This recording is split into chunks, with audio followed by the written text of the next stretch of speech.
How's it going, everybody? Daniel here with ZCI, and I know what you're thinking. Yes, it's a new marker board. I had to get a little bit bigger one because of the feedback I was getting. Hard to read, the glare was blocking some of the words, so hopefully this helps. I know it blocks the beautiful decal on the wall, but hopefully you guys get over that and get more value out of the videos. So this week's topic is 5 questions for your contractor. These are questions that we welcome and questions that we hope you guys are asking other people who are about to do work for you to make sure they're qualified and to make sure you're going to get what you're paying for. Okay, so especially in recent months, we've come across a lot of workmanship issues.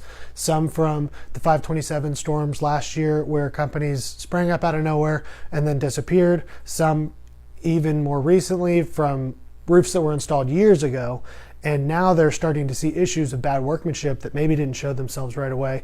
May or may not have weeded these contractors out with these questions, but we hope it helps you guys weed out some of the not so great ones. Okay, so the first question you should be asking is, are you insured? Okay, that's a huge deal, right? If they are doing a re-roof and a ladder falls on your BMW, you want to make sure that they have someone who's going to pay that bill, because they might not have $70,000 extra to just write you a check. And then another question, licensed. And that's actually a trick question, because in Ohio, there is no such thing as a license for a roofer. There are, of course, electrician and plumber certifications that you can get. But as far as roofing goes, even general contracting, that's city by city. I think Columbus has a GC license, but Dayton doesn't, Cincinnati doesn't. So there is no license for roofing, but there are certain ways you can tell that they have the right credentials and are going to do a good job. But you want to make sure they're insured. And you want to know if they're using subcontractors. We use a lot of subcontractors because it's impossible to keep all these different trades as an employee on the payroll and still be able to offer a good price. So we use subcontractors for a lot of things, but we make sure that they're insured. And more importantly, we get a certificate that lists us as additionally insured.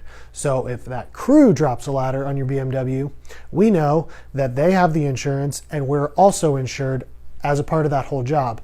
So if a contractor has a sub and the sub doesn't have his own insurance, then your contractor's insurance is very, very unlikely going to cover damages caused by the sub if the sub's not insured, because your contractor, like we do, we tell our insurance company, yes, we're going to get additionally insured certificates from all of our subs. So they know that they're not taking the risk for us and everybody else we hire. So if this sub drops a ladder on your BMW and he doesn't have insurance, your contractor's insurance is very, very unlikely going to cover it. It's an incredibly rare policy that we see actually taking on the risk for all the subs, for errors in emission, and I very highly doubt that your contractor has it. Maybe he does. Maybe you want to see that, or you want to make sure, hey, are all your subs insured? Are you additionally insured?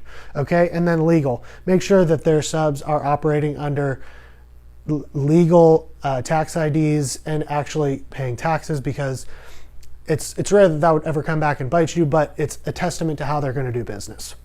Okay, and then warranties. Warranties, it's a big question, but there are a couple different things to consider when you're talking about warranties. Okay, so there's labor versus material. Okay, so the labor warranty obviously says, I'm going to come in and I'm going to install your roof properly in accordance with building code, manufacturer specifications, and I'm warranting that it's done right for a certain amount of years. Versus the material warranty, which is backed by the manufacturer of the product, saying our product is not going to fail for a certain amount of years, or we'll come in and take care of that cost for you.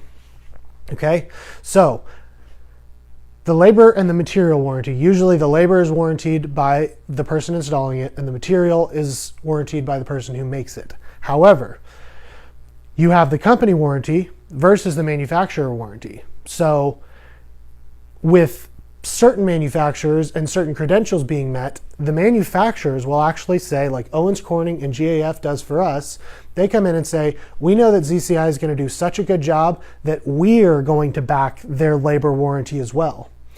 Now, why does that matter? It's warranted either way, right? Well, if a company goes out of business, how good is their labor warranty? If you call ABC Roofing and say, hey, the roof you put on last year is leaking and you guys gave me a 5-year warranty. Sorry, we're out of business. The warranty doesn't mean anything. So the labor warranty is only as good as the company is backing it. So when you have, it's very likely that roofing company is going to go out of business. Most do, unfortunately. But if the manufacturer is backing the warranty, then you have that multi-billion-dollar company saying it's going to be done right and we're going to carry that cost if you get that type of warranty. That's often one you have to pay a little extra for, but you have that peace of mind.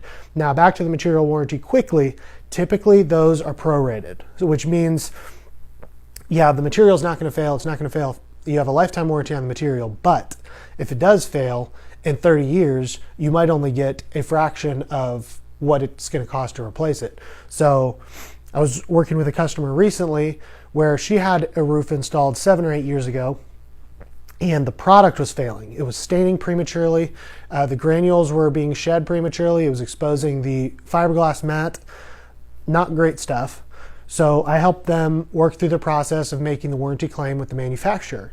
However, it's going to cost them about $7,000 to replace that roof, but the type of warranty they got, the out-of-the-package warranty, only pays for the shingles to be replaced. Doesn't account for any of the demolition, doesn't account for any of the debris haul away, doesn't account for the felt, the ice and water, all the components on the roof, and it's only a percentage of that. So I think it was like still within the first 10 years, so maybe 60%, but of just the shingles. So they're still having to pay for 70% of that roof or whatever it ended up being, even though it was a product that failed. So you want to make sure you know what type of warranty you're getting, how it's prorated, what it actually covers, who's backing it, and make sure that you have that peace of mind, or if you're declining it, you at least know what you're declining. Now, insurance and storm experience. This is incredibly important in Ohio, probably more so in Texas and Florida, but in Ohio, there are a lot more nuances and strategies and things you have to know when you're dealing with the insurance companies. So you want to make sure they know what to look for. More times than I can count, we've gone out to give an estimate, been one of the 3 contractors, and we go up on the roof, perform our inspection, our due diligence, and we say, hey, this is customer, you might not have known, I don't know if the other contractors mentioned it, but you have some wind damage and you have some hail damage on your roof. Both of those things could get it fully approved by the insurance company.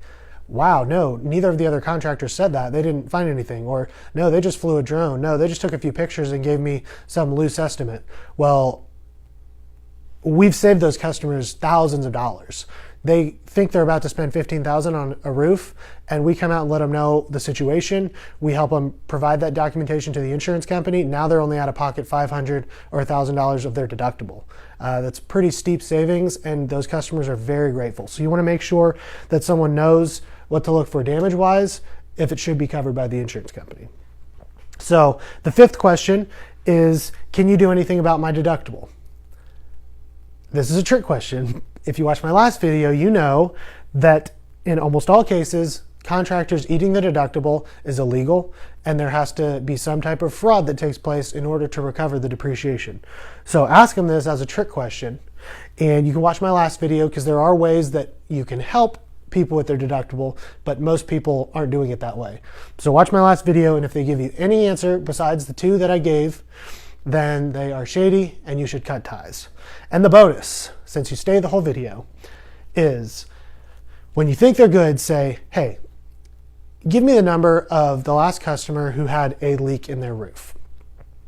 Anybody can provide you a list of 20, 30, 40, 50 clients who did well, who are pleased. That's not special. Everybody should have a huge database of satisfied customers. What you want to know is, what does this company do when something goes wrong? Okay, you want to know if you have a problem, is the company going to be there? It doesn't matter if they're there, if everything's fine. If your roof is good for the next 30 years, it doesn't matter where they're at. But if there's something wrong, you want to know this company is going to be there immediately. They're going to take care of it. They're going to do the right thing, even if it costs them. So that's kind of a bonus on the end. Ask your contractor, give me the number of someone who's leaked, or a job didn't go right, and I want to hear from them. All right, hopefully this helps. Make sure you ask these questions. make sure you vet your contractors. There are so many people out there doing a poor job, offering extremely low bids, and we know how they are able to do that. Rarely is the lowest cost the best. All right, good luck.